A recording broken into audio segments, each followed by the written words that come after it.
Emma, sit at the far end. The words landed like a slap, but I didn't flinch. I gave my mother a quiet nod and walked past the long dinner table adorned with lit candles, perfectly arranged cutlery, and crystal glasses, straight to the least desirable seat near the kitchen door. I didn't expect a warm welcome anyway. It was my brother Tyler's birthday, and I wasn't exactly the pride of the family. As I settled into my chair, the familiar weight of exclusion pressed down on my shoulders. 28 years old, and I still felt like the unwanted guest at my own family's table. The irony wasn't lost on me.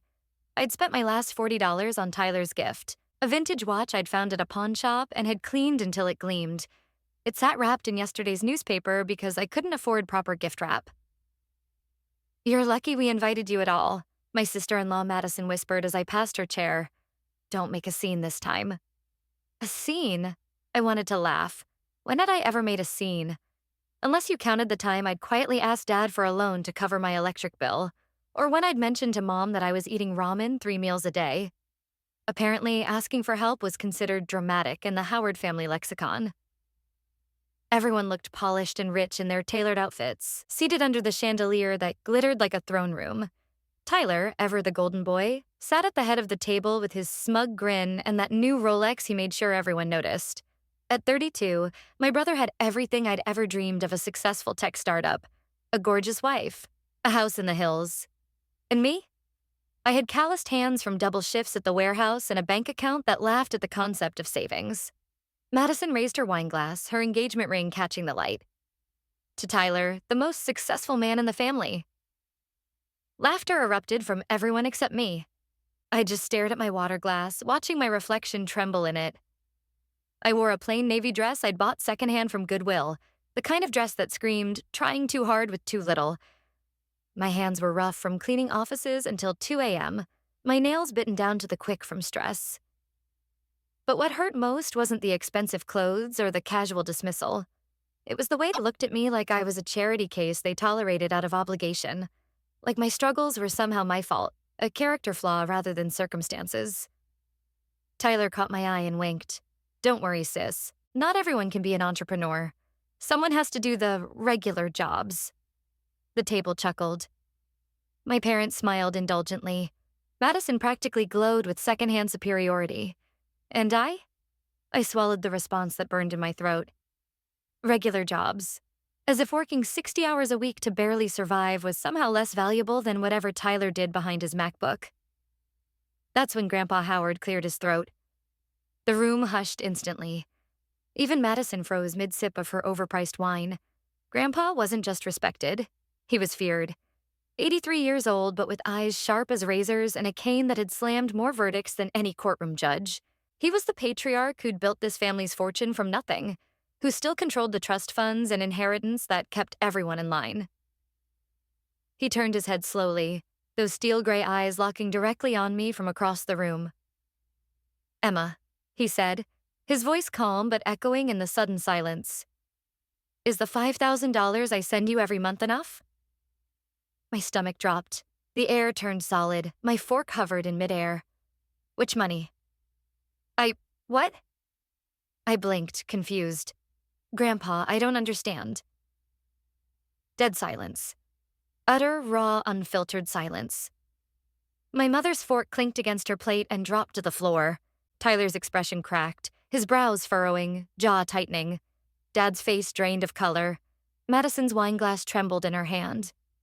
But Grandpa narrowed his eyes like he'd just confirmed something he already suspected. Then, with deliberate strength, he slammed his cane down on the marble floor. Bang! The chandelier above swayed slightly. He stood up slowly, with effort, but power radiated from his small frame. That's what I thought. Now all heads turned to my mother. She went pale, her perfectly applied makeup suddenly looking like a mask.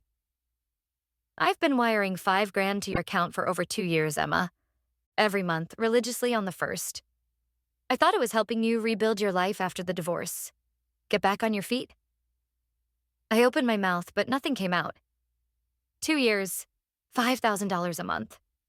That was $120,000. I never received a dime. My voice cracked. "Grandpa, I swear." I never saw that money. The silence turned from the tense to deadly. Grandpa's gaze shifted to my parents now, and something cold settled in his expression. Richard, Marilyn, care to explain? My father's face flushed red. He glanced at Mom, then at Tyler, then back at Grandpa. We used that to help with Tyler's startup. You told us you wanted to help the family. We thought you meant— I thought, Grandpa interrupted, his voice dropping to a whisper that somehow carried more weight than a shout, that you'd steal from your own daughter? Use my money meant for her survival and lie to me about it? Mom's hands trembled. Howard, we were going to tell you. We meant to. It's just, Emma's always been so independent, so proud. And Tyler's business was struggling, and we thought— You thought, Grandpa laughed, a dry, bitter sound that sucked the air out of the room, that you could play God with my money and my granddaughter's life? He pointed his cane at them, his voice rising.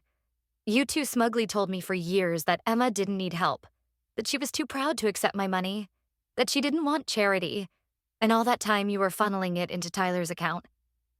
Tyler stood up abruptly, his chair scraping against the floor. Grandpa, I didn't know. I swear I didn't know where that money was coming from. Sit down, Grandpa roared. Tyler sat, hard. My eyes were burning, but I refused to let the tears fall. Not now. Not in front of them. I stood up slowly, my legs shaking. You told Grandpa I didn't want his money? I looked at my mother, my voice barely above a whisper. You told him I didn't need help? Her voice broke. It wasn't like that, honey. We just thought— How many times did I cry to you, begging for help with rent? My voice began to shake with rage. How many times did I tell you I was eating ramen for 3 weeks straight, that I couldn't afford my medication, that I was sleeping on Sarah's couch because I got evicted? She looked away. My father opened his mouth. Emma, we did it for the family, for Tyler, his business needed— For Tyler, I repeated, my voice growing stronger. Always for Tyler. My nails dug into my palms. I worked myself into the ground, took night shifts cleaning toilets, ate expired food from gas station shelves, wore the same 3 outfits for months, and you. You were pocketing $5,000 every month while you watched me suffer. I turned to look at my brother, this golden boy who'd never known a day of real struggle. And you? You knew, didn't you? Deep down, you knew that money wasn't just investment capital. Tyler's face went white. Emma, You what? You thought Grandpa was just feeling generous? You never questioned why Mom and Dad suddenly had extra cash for your business expenses right when I was at my lowest? The truth was written all over his face. He'd known. Maybe not the details, but he'd known. I looked around the table at these people, my family, and felt something die inside me. Not love, exactly. I'd lost that long ago. But hope. The hope that someday they'd see me as worth something. You want to know the worst part? I looked at Grandpa, tears finally spilling over. I still came tonight.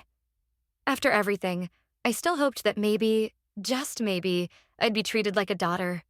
Like a sister. Grandpa's face was stone. He turned to everyone at the table, his voice carrying the weight of judgment. If anyone here thinks what they did was acceptable, you're as much a part of this betrayal as they are.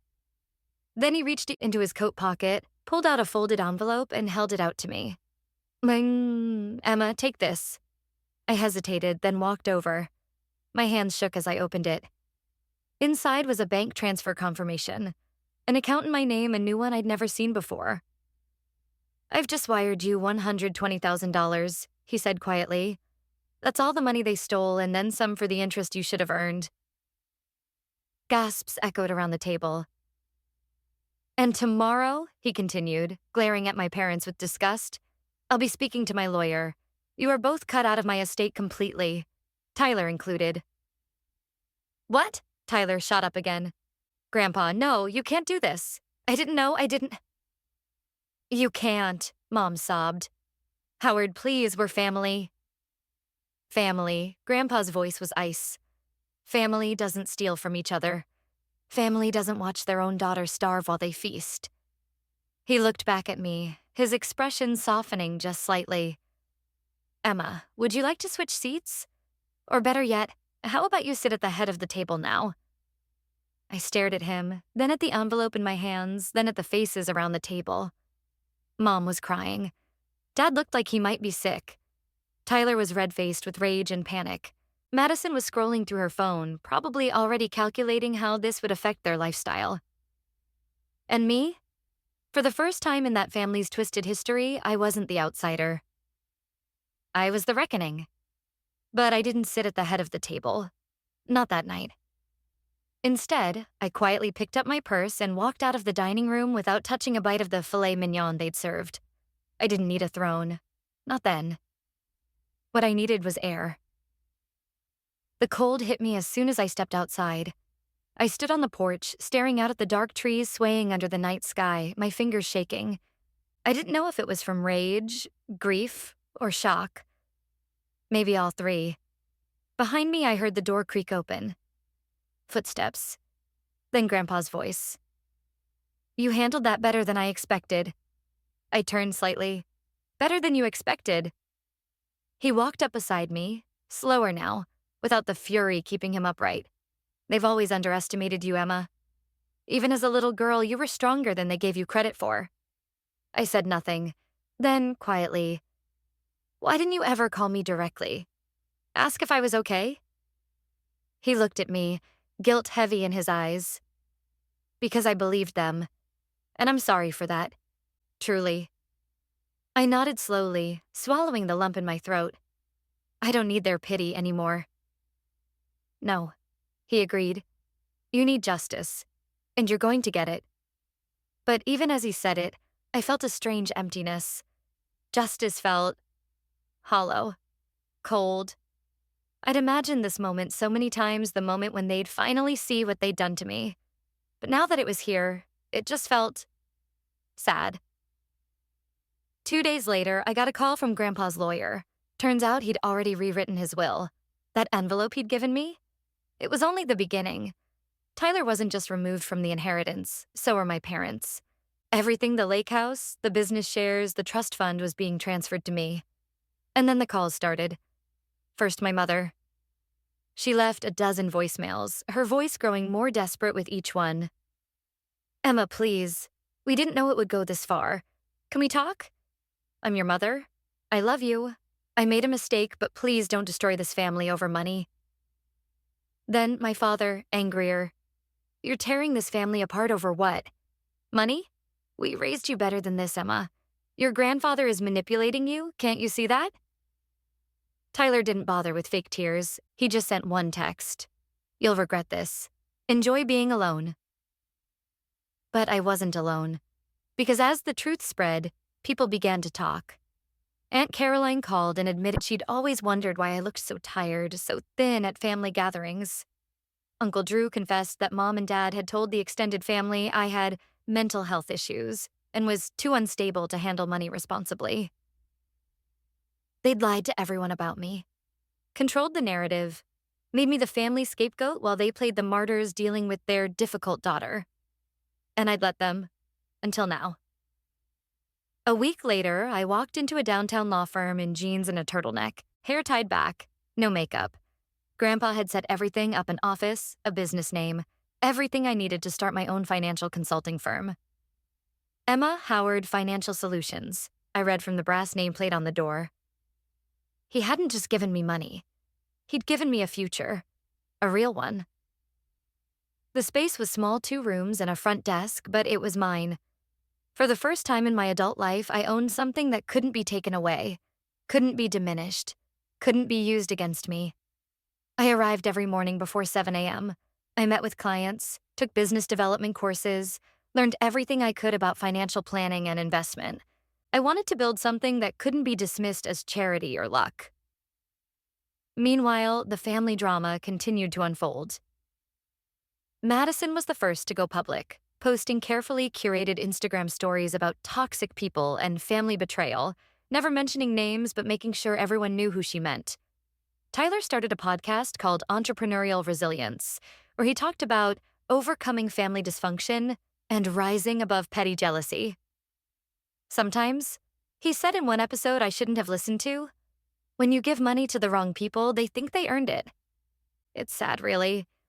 My sister has always struggled with entitlement issues. Entitlement issues from the man who'd lived off family money his entire life. But I didn't respond. I focused on building what Grandpa had handed me. And it worked. Slowly, carefully, I built a client base. Word spread about the young woman who'd turned her life around, who understood financial struggle from the ground up. My story, the real one, not the sanitized version my family had been spreading, began to resonate with people. Meanwhile, Grandpa wasn't staying quiet either. He told every friend, every investor, every business partner in his circle exactly what had happened. And these people, the kind of old money, old values crowd who still believed in family loyalty and personal integrity, they were horrified. Tyler's startup lost 3 major clients in 2 weeks. My father's name was quietly removed from the board of a foundation he'd chaired for over a decade. My mother stopped showing her face at the country club altogether. Still, they refused to apologize, refused to admit they'd done anything wrong. One night, 3 months after the birthday dinner, I got a knock at my apartment door. Tyler stood in the hallway looking desperate, disheveled, his eyes were red, tired. The golden boy sheen had worn off, replaced by something that looked almost human. "What do you want?" I asked, not opening the door fully. He shoved his hands in his pockets. "I messed up." I said nothing. "I didn't know about the money. I didn't know they were lying to Grandpa about you." "Then why mock me every year for not having a real job?" I asked. "Why call me a burden? Trash?" He didn't answer. He couldn't. I started closing the door, but he stopped it with his hand. "Emma, please. Just tell him to undo the will, or split it. I'm your brother. We used to be close, remember? When we were kids?" I looked at him. Really looked at him. And for a moment, I did remember. Building forts in the backyard. Him teaching me to ride a bike. The way he used to sneak me cookies when Mom put me on those weird diets as a teenager. But then I remembered everything else. The years of condescension. The casual cruelty. The way he'd stood by while they destroyed me, piece by piece. "No," I said quietly. "You're the man who laughed while I struggled. You're the man who took money that was meant to keep me from starving and never once asked if I was okay." I shut the door. Hard. But that night, sitting alone at my kitchen table, I cried. Not because I was sad exactly, but because letting go of the fantasy of family, even a toxic one, felt like losing a limb. A month later, I found a dusty box outside my office door. No name, no note. Inside were photographs, hundreds of them.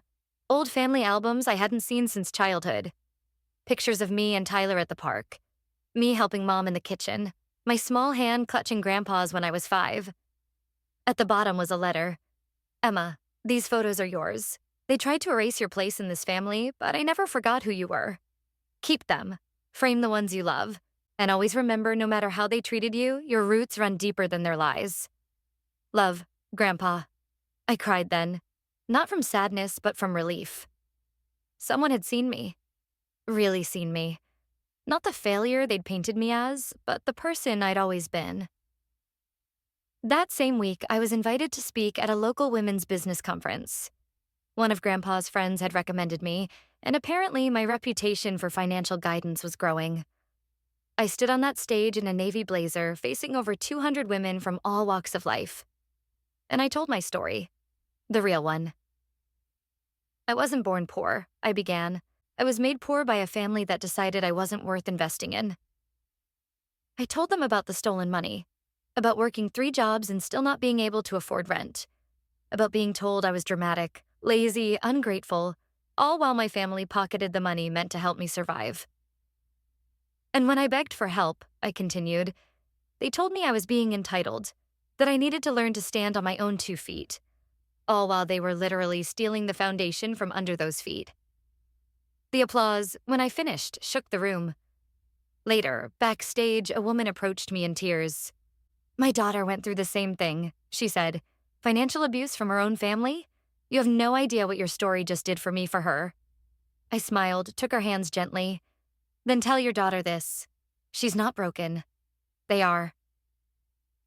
3 months later, I stood outside the house I grew up in, but I wasn't there to visit.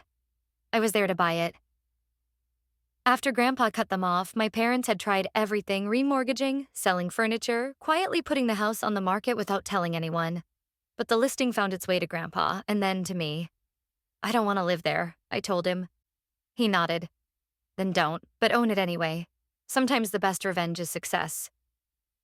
I signed the paperwork with steady hands. Full cash offer, no negotiation. The realtor smiled awkwardly when she realized who I was. "You know your parents will have to be out by Friday." "That's fine," I said. "I'll give them until Monday." I never went inside. Didn't need to. The walls of that house had absorbed too much of my pain. But owning it? That felt like justice. On a rainy Friday morning, 6 months after everything changed, I got a letter. Handwritten, from my mother. "Emma, I know you have every reason to hate me. I failed you. We failed you. I let pride and fear get in the way of being your mother. I convinced myself that helping Tyler would help us all. But the truth is, I wanted to believe you didn't need anything, so I could sleep at night. I see now that I was blind and cruel. You didn't deserve any of what we did. I won't ask for your forgiveness, but I hope someday you find peace. Mom."